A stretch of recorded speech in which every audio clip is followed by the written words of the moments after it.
I remember when I first started training jujitsu and I would get choked out left and right with ease. I mean, dude, I would put up the biggest fight that I possibly could, and it did not matter. And I would get choked out, fucking arms manipulated, and I just lose all the time. And I remember my jujitsu coach had said something. By the way, here's the difference between a jujitsu coach and a jujitsu professor. A jujitsu professor is a black belt. A jujitsu coach is probably either a purple belt or a brown belt. They can even sometimes be blue belts, depending on the school. But basically, the rankings go white belt, blue belt, purple belt, which coach, brown belt, coach, professor, black. And my jiu-jitsu instructor was a brown belt at the time. He is now currently a black belt, which is like the coolest thing ever. And he said, if you go against somebody and they win, they tap you out 8 times in a 5 minute round. But the next time you go with them, they only tap you out 7 times. Well, if last time they got you 8 and this time they got you 7, you won that match. And that was such a different perspective shift for me. It's such a radically different way of thinking about life. And this is why I love jujitsu, because it's not just about fighting, winning, losing, but there's a deeply spiritual and philosophical side to jujitsu that is so applicable and parallel to life. This morning I woke up and I posted a video 15 hours ago. And I have 12 views on it. And this is actually really fucking cool, dude. Because 12 people decided to watch my video. 12 people. Imagine public speaking for 12 people in a room. That's nothing to blink at. That is fucking cool, dude. And the fact that in less than 24 hours people actually click the video, that to me is a massive win. That's a massive win, especially because like last week I was looking at my view count and I was like at 7 people and like 8 people. And still even that's cool. So it's like, hey, you may have increased your audience by 1 or 2, maybe 3 people within the last week. That's dope as shit. And yeah, I mean, this is how I'm looking at progress. I compare it to jujitsu as well. Like my first 6 months of jujitsu, I would just get fucking smashed, and I still get smashed. Last night, I got fucking look at like I have a fucking black eye. And then like my body is banged up today, man, from doing jujitsu, and I lost most of my rounds yesterday, and I'm constantly just like being humbled, and I think about where I was when I first began my journey. Yes, I'm still getting smashed. However, when I today can totally just have my way with who it is I was when I first started. My first day on the mat doing jujitsu, I am way better than that person, and I've come a long way, and I've grown so much. But it took a lot of time. I've been training jujitsu total time maybe a year and maybe 4 months, maybe 5 months, something like that. And I'm still a white belt. I have not got my blue belt yet.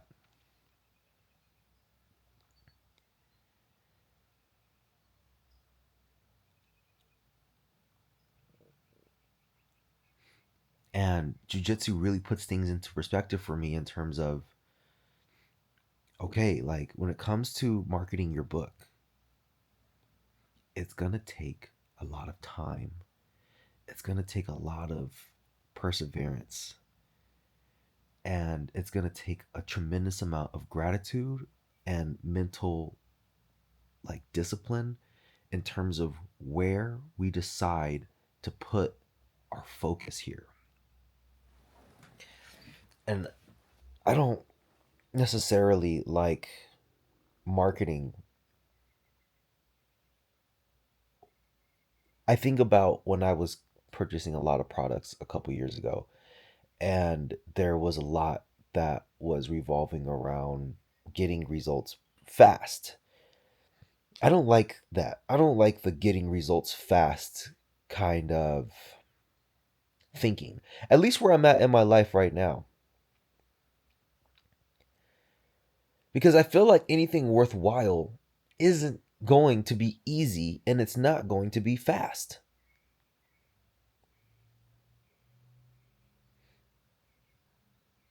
We just had a jiu-jitsu belt promotion ceremony on Tuesday. Today is Friday.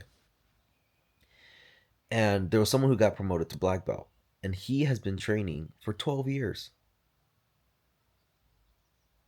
It took him 12 years to get his black belt. 12 years ago, I was 16 years old. I was a junior in high school, going on to like senior year. That's crazy to think about. But it's worthwhile and it takes time. It takes energy, it takes effort, it takes consistency, it takes discipline, it takes a positive mental attitude, but also it takes like managing your expectations. And results aren't everything either. Results aren't everything. We think results are everything. We think that we're going to be healed and we're going to be like everything is going to be perfect once we achieve results. But man, I'm telling you, bro, like the gold revolves around the growth that we have in the journey. I remember one time I went to dinner with a mentor of mine and my best friend. We were in San Diego, and me and my best friend broke his shit, and we're trying to figure out how we can make money. And my mentor, he says, "Man, the amount of growth that you guys are having is incredible, dude." And I was in my head like, "Growth? You talking to me about growth, bro?" like, like I can't cash in growth. I need money, not growth.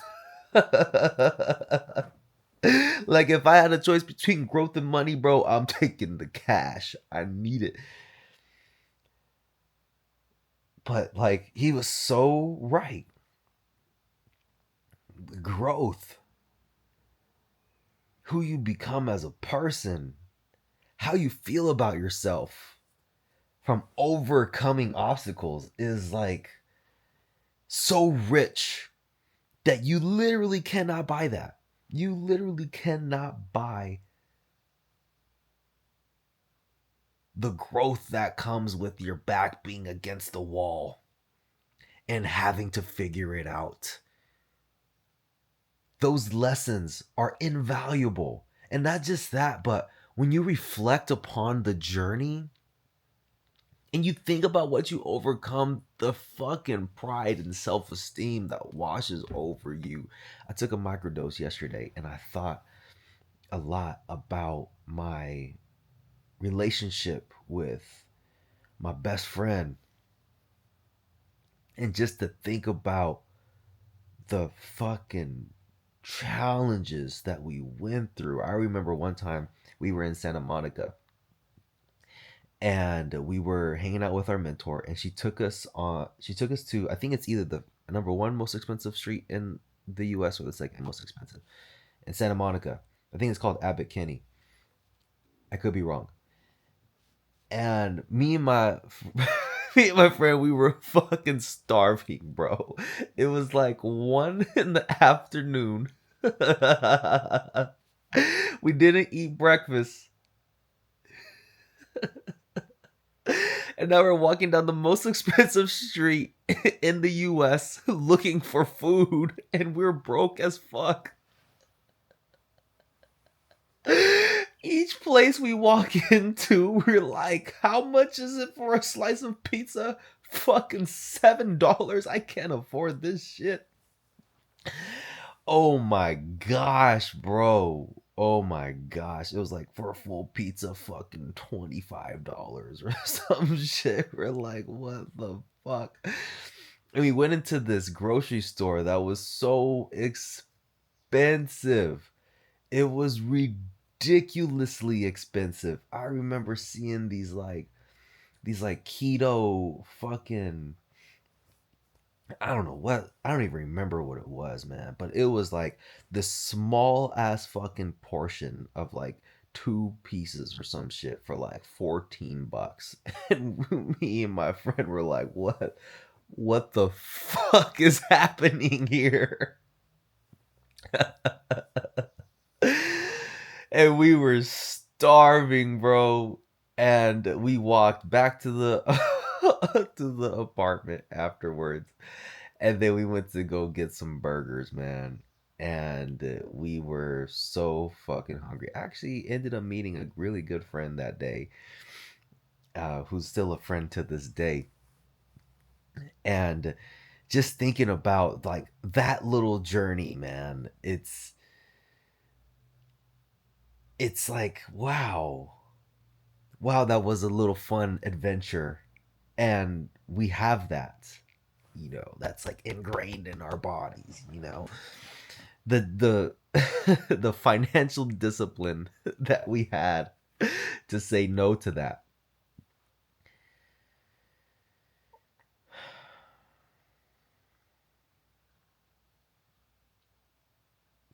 The journey is beautiful, man. The journey is everything. It really is everything. Like, the best part of life is the experiencing of it. To be able to be alive each and every single day, bro. This is such a fucking miracle. It's a fucking miracle, bro. The fact that we're on this fucking ball in space, nobody knows what the fuck is happening. We are lucky that like the sun is placed where it's at, because if we were a little closer or a little further away, we'd either burn to fucking death or we would fucking freeze to death. Think about how much shit had to go right in order for us to be alive here on this motherfucking planet, bro. And think about where we are right now, where like the time that we were born in. I remember one time I was on this mushroom trip and I was laughing hysterically.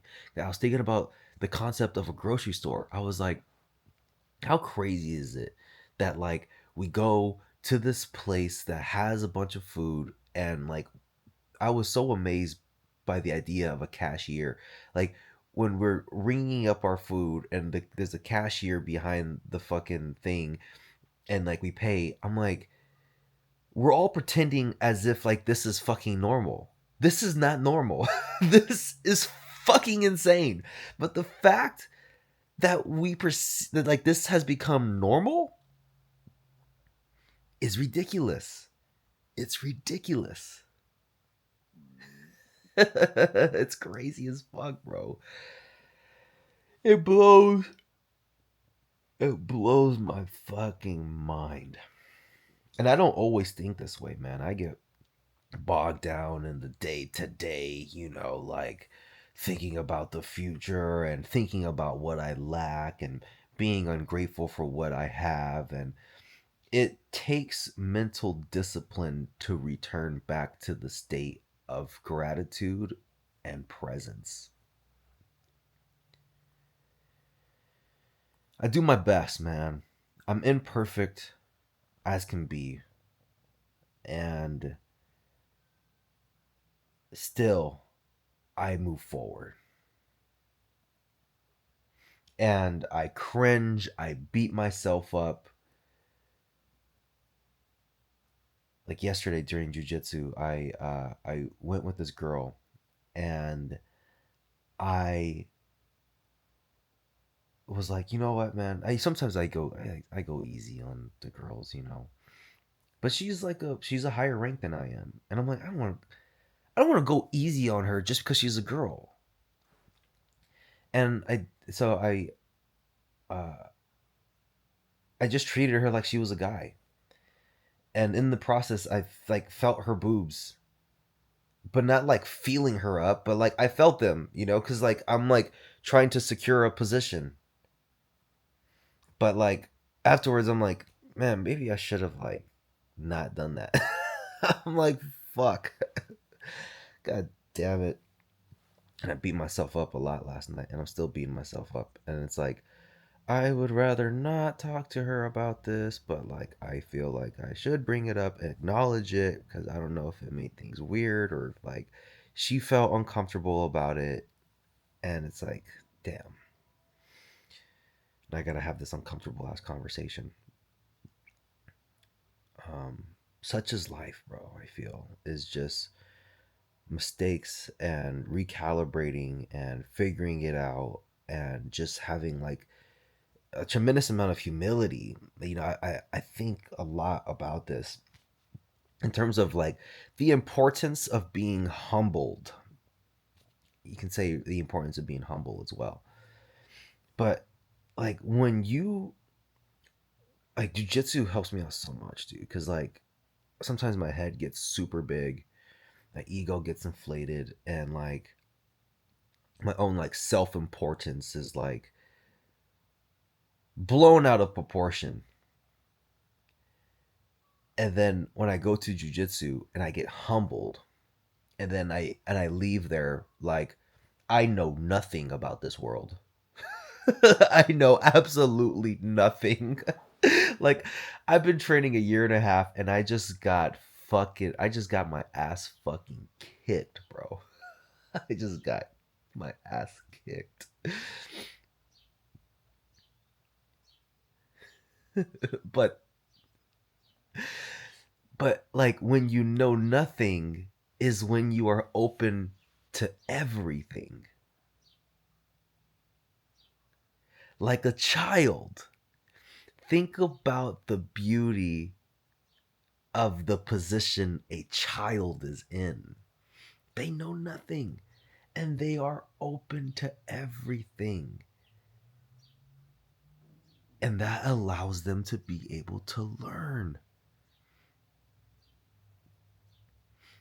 And I get tunnel vision all the time.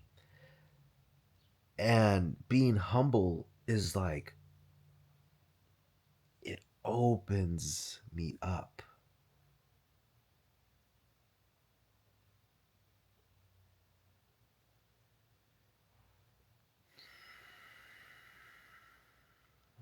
And it centers me, man.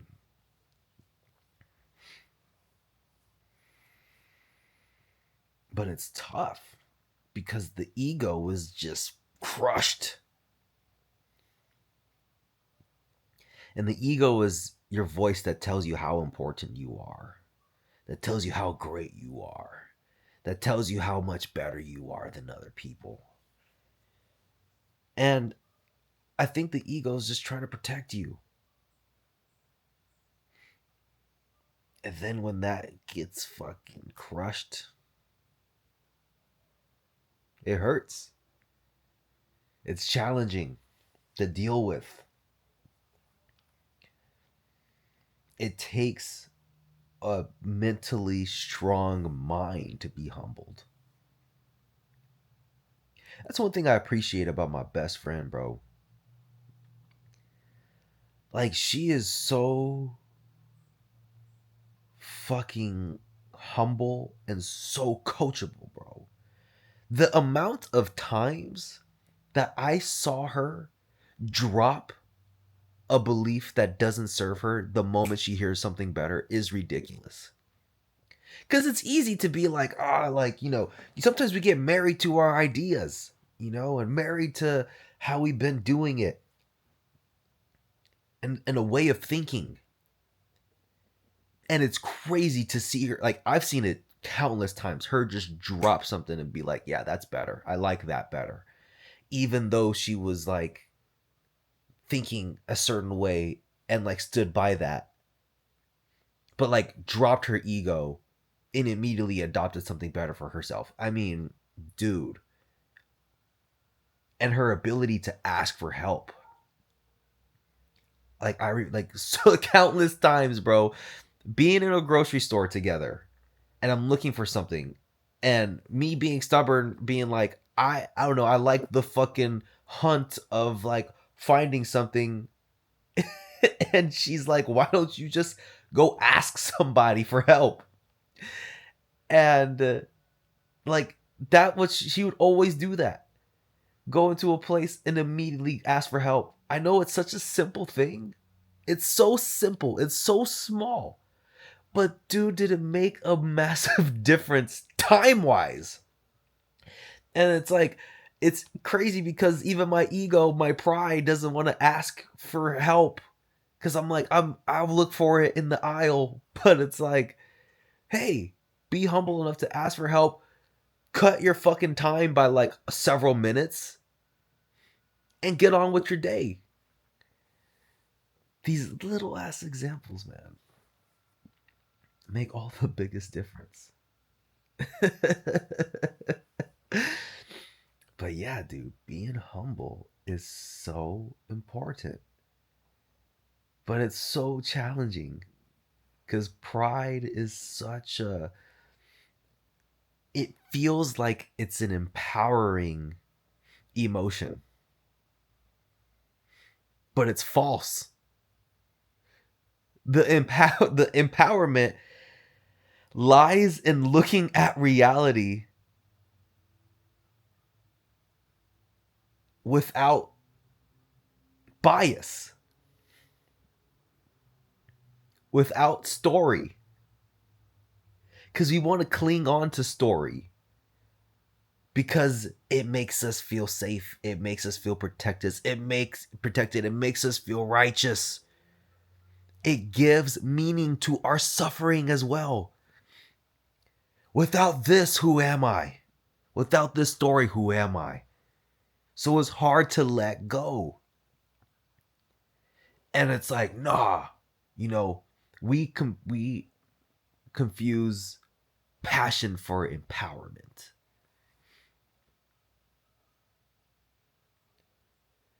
The density of emotion that we feel, we link it to fucking power. But true power has nothing to prove.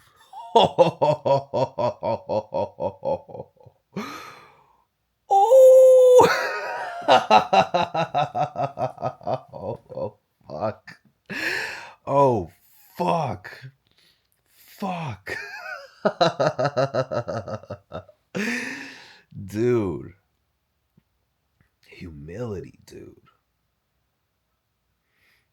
Just putting the motherfucking pride and ego to the side and say, damn, bro, I don't know. I don't know.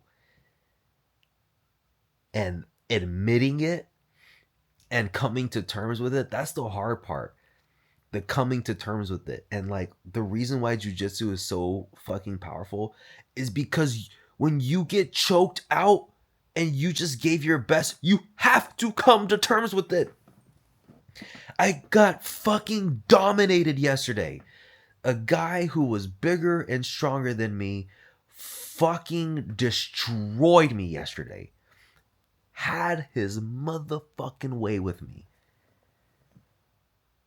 I remember like he was just absolutely just destroying me. the entire fucking 5 minutes, bro. And it felt like an eternity. And I was drowning. And I remember hearing my coach in the background yell, "A minute and a half left." And it's like, fuck, bro. Like, I still have a minute and a half left of this fucking madness. I couldn't get up after that and say, "Man, I could have fucking won if I." No, dude. I had to come to terms with reality. I was forced to. And that's the thing about our ego. Because our ego says, when we see a beautiful girl, I can get her if I want to. And then we feel the sense of pride. Right? And then you can walk around with this delusion in your head that you were able to do this thing. And you're walking around with this false sense of what reality is. But if we come to terms in terms of you see this pretty girl and you're just like, damn, dude, I'm actually fucking afraid. And I feel nervous.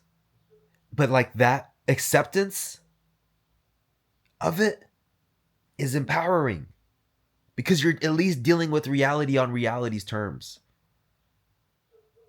And ironically, you're more likely to go say hello. You're more likely to take a step forward. And it hurts.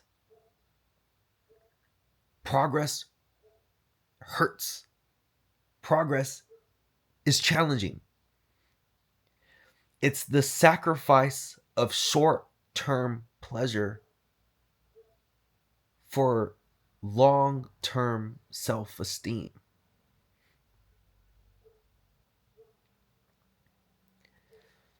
And when you are just in constant discomfort and you're consistently being humbled,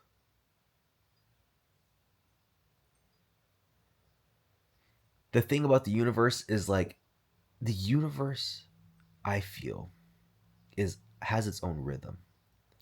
And you get results not on your time, but on the universe's time. And this is why so many people give up, because they go to the gym for a month and don't see results. They go to the gym for 2 months, don't receive results. 3 months, don't receive results. Maybe they feel like internal like results, but externally they don't see the fucking results that they want. Same thing with jiu-jitsu. Same thing with, social skills. It's a lot of pain. It's a lot of challenge. So working as a bar back, it's crazy, dude. I get so much attention from women. It's really uncomfortable. It's actually really uncomfortable because I'm not used to it. I'm not used to seeing a woman look at me the way I've seen these women look at me. Not just women, but like gay dudes as well. Like the other day, this I forgot what I was doing, but I was behind the bar and I heard this gay dude talking to the bartender. And I didn't hear his question, but I heard her answer. I heard her say, "No, he's not a bartender, he's a bar back." And I hear him talking. Obviously, he was talking about me. He's talking about me. And then I hear him talking to his friend, talking about that he doesn't mind being people's first. I was so uncomfortable, bro. I think that would make a lot of people uncomfortable. That's that instance. I'll talk about it from from this woman. I remember the other day there was like a really attractive Asian girl with her blonde friend, sitting at the bar, and the Asian girl was like fucking giving me the eyes, and I'm like, oh my god, what do I do? I'm so scared. I was so fucking nervous, bro. Fucking terrified of this Asian girl. It's like fighting somebody like hand to hand combat, let's go. But talking to women, that's where I draw the fucking line. And so like I'm like, dude, how do I deal with this, dude? Like how like what do I do? I need some better mental frames to be able to help me out with this because I feel really uncomfortable with the amount of attention that I'm getting. And not just that, but like my book gets me so much attention as well. So I'm getting so much attention from people that's like, and I'm not even doing anything. I'm used to telling stories and having to be charismatic to gather attention and to keep the attention, right? But these days I feel like I'm a lot more chill. I'm not as like looking to make a strong impression on people as I did before. I think about how I used to communicate, like telling people about my interests in personal development and like all these different things and feeling like if I show people the positive force that I am, then they're gonna like me because they see the side of me that I feel makes me acceptable as a person. But I don't really express that much to people. I don't really say it actually much at all, really ever. Not that I say it, but like 10% of my communication is that. And to like not have to put in work to gain attention is foreign to me. It's very foreign and I feel like it's undeserving and it's like confusing as shit to me because of the way that I used to operate. So I texted a mentor of mine and I asked for help. Um, for those, a lot of people know. Oh, it's my mentor John Sonmez, and I asked him about better mental models to help me be able to deal with this. And he gave a fucking phenomenal answer. I'll read it out to you. He said, I am dictating this since I am on my run, right? So I guess he's doing voice to text. I don't know how this message will come out, but hopefully it'll be decent. So I would say that you need to change the way you're thinking about this, and maybe I'll do a video on it. Instead of trying to avoid feeling uncomfortable, you have to make your goal to put yourself in an uncomfortable situation.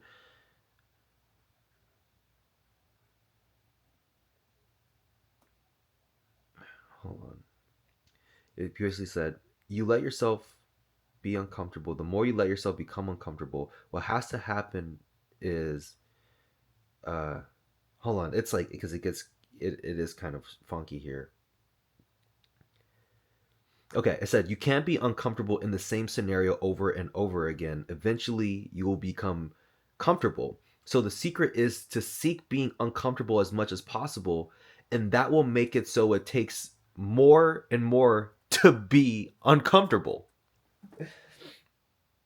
So, yeah, it's like seek to be more uncomfortable because then it will take more to be uncomfortable. So you just have to fucking sit with it. You have to seek it out so that it becomes easier.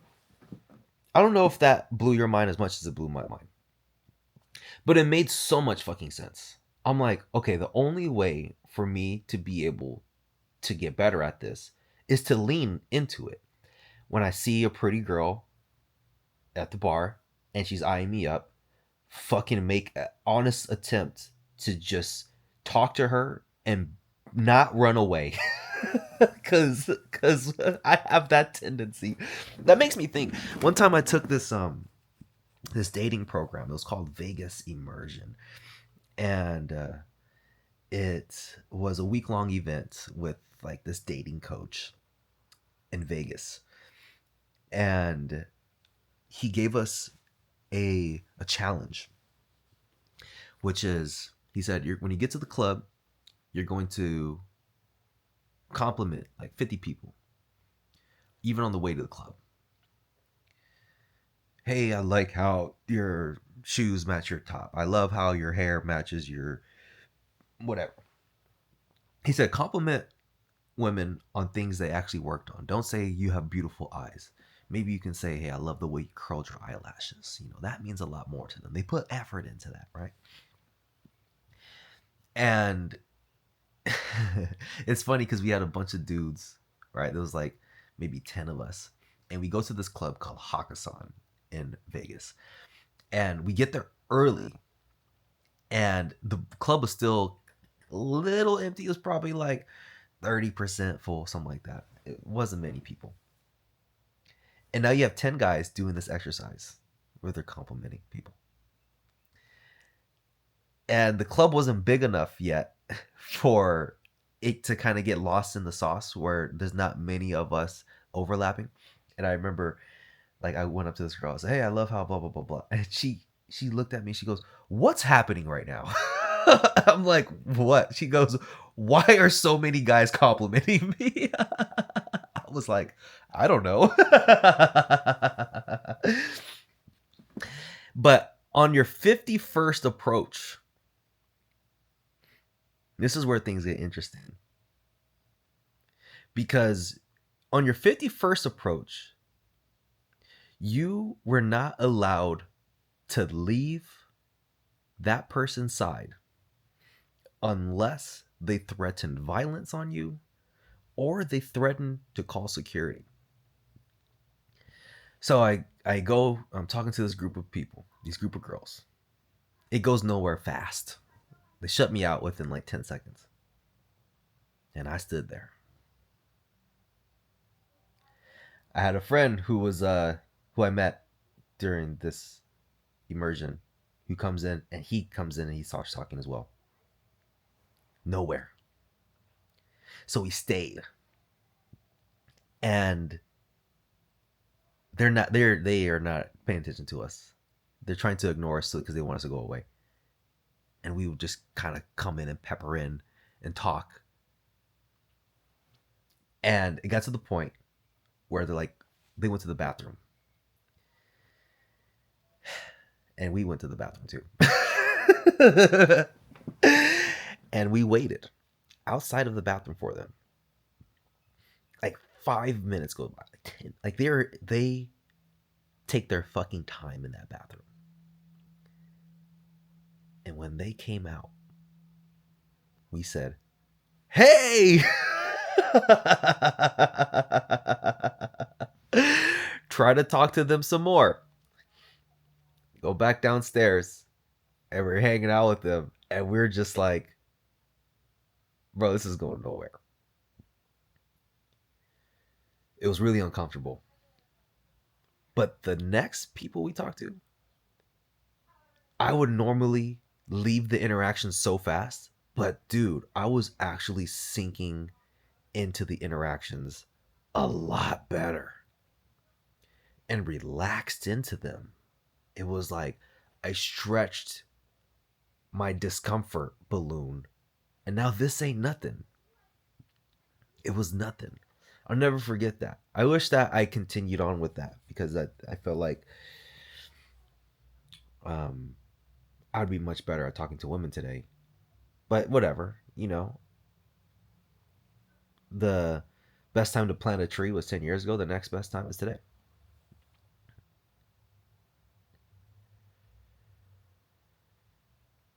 So yeah, I don't know if I'm gonna just like when I'm working just fucking lock in with the person until like they threaten to call security or anything like that. It's just like, hey, let me be uncomfortable.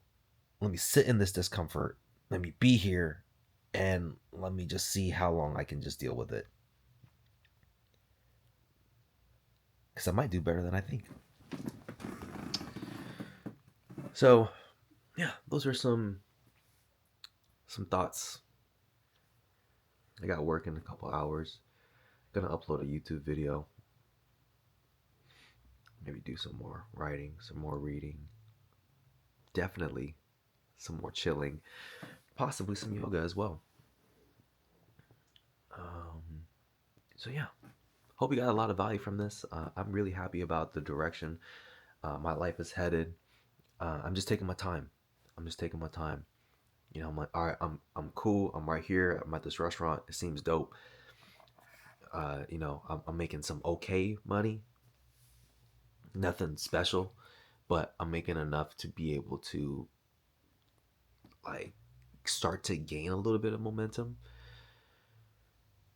And yeah, I just have to play the game of patience. Just be patient. Just be patient. Just be patient. Just be patient. And enjoy the days of my life. The results isn't what's going to make me happy. It's the growth. It's the overcoming. 2 days ago, I was feeling really uncomfortable reaching out to a bunch of people, telling them about how I made my book, The Real Nigga Bible, for free and sending them a link. And that same day, I doubled my email list from 4 people to actually went up to 9 people that same day. And I was so nervous to send those messages out. I don't know. It just feels like I think about those pyramid scheme people who like they reach out to you when they like, oh, how are you doing? It's so fake. I hate that. I hate rekindling a relationship and it's about me promoting something. I don't like that at all. It's uncomfortable for me. I don't like reaching out to people when I want something, especially someone who I haven't talked to in a while. And I felt so proud of myself because I overcame myself and I took action despite the fear that I was feeling. And that I felt so good. I was like, damn, man, today was a fucking win because of that. So I'm gonna do some more. And you know what? I encourage you to as well. Is there any little one thing you can do that, you can overcome yourself in? Maybe you haven't been working out. Hey, let's get a workout in the books today. Even if it's 25 burpees, 10 burpees. The past week, you've probably done none. But maybe you've been telling yourself, I want to do this, I want to do this, I want to do this. Just start small. I was telling somebody recently, like, you know, um, when it comes to building trust in yourself and like tuning into yourself, because I'm like really in tune with myself and I listen to myself a lot. And like, I really lean into my intuition because I have a lot of trust in myself. But I didn't always have this. I remember 2018, like, I couldn't really follow through on much, bro. Like, I would always start something and stop, start something and stop. And on my 23rd birthday, I remember I walked into my brother-in-law's office and I'm like excited for him to tell me happy birthday. And he just looks at me and I was smiling at him. And like, he doesn't say anything. I'm like, oh, damn, did he forget? And then he just says, this is the year of execution, right? And that shit hit like a fucking dagger. I was like, yeah, it is. And it was hard for me to follow through on anything. So what I decided to do was like, I need to show myself that I can commit to something. So what I started to do was I podcasted every single day. I was like, I'm a podcast every day for the month of December. Every day. I'm not gonna miss a day. I want to see if I can. I want to see if I can actually follow through with something. It's tough to imagine yourself being able to follow through when you have a history of not following through. And that month, I podcasted every day. I did it. And I was like, wow, I was so proud of myself. So proud of myself. And that I felt like that kickstarted a tremendous amount of momentum. Ended up having like, podcasts with over 500 episodes. I mean, so much good has come from that podcast, man.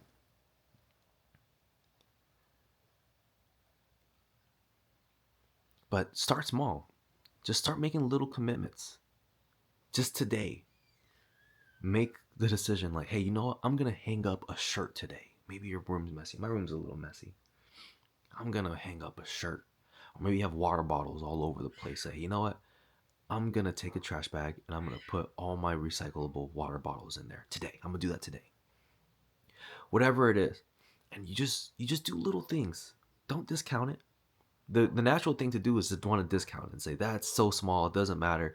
I remember I was holding this friend accountable for we were accountability partners, and she's a huge talent in music. I mean, bro, I mean up there with like SZA, bro, like a voice of a million angels, dog.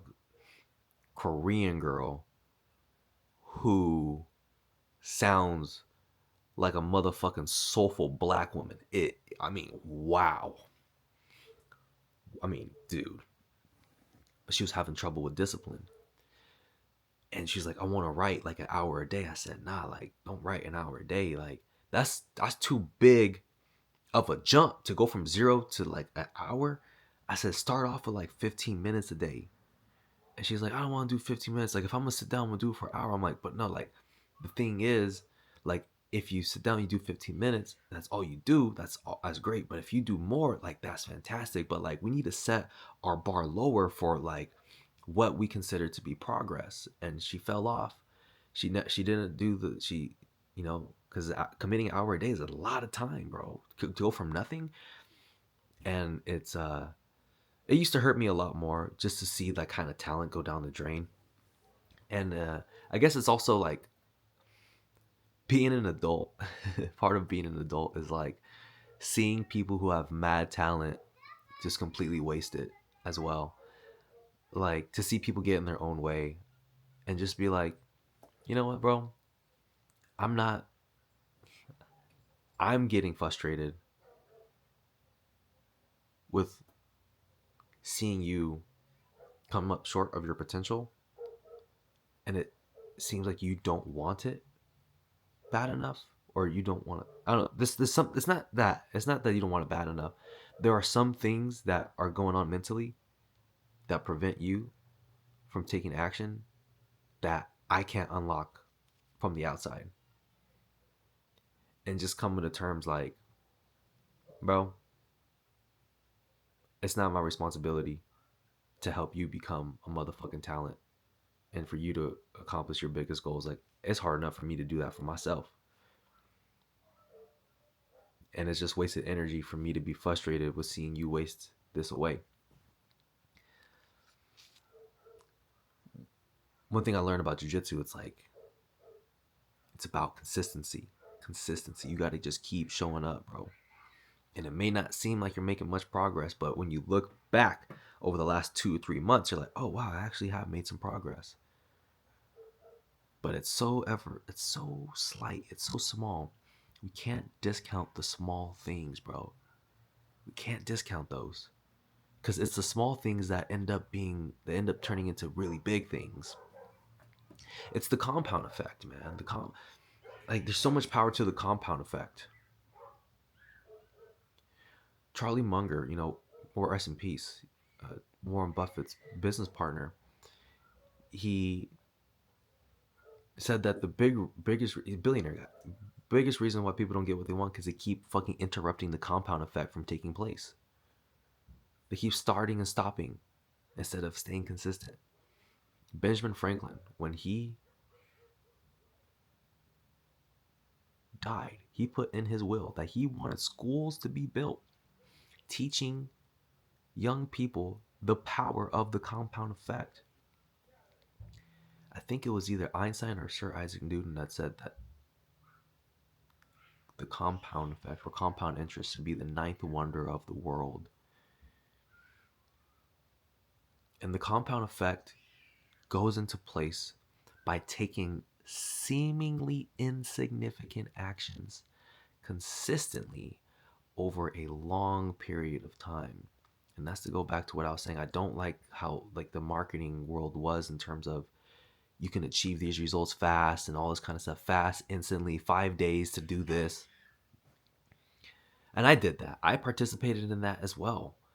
But like the truth is, bro, the reward is in the long game, but that's hard to sell. It's hard to sell someone like, hey, do you want to be like really uncomfortable and like push yourself and like be challenged for like the next fucking 5, 6 years while you fucking grow?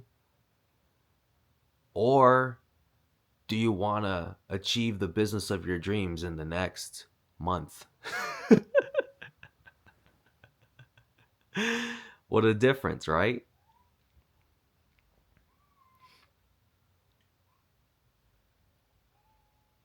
The best things in my life came from long processes.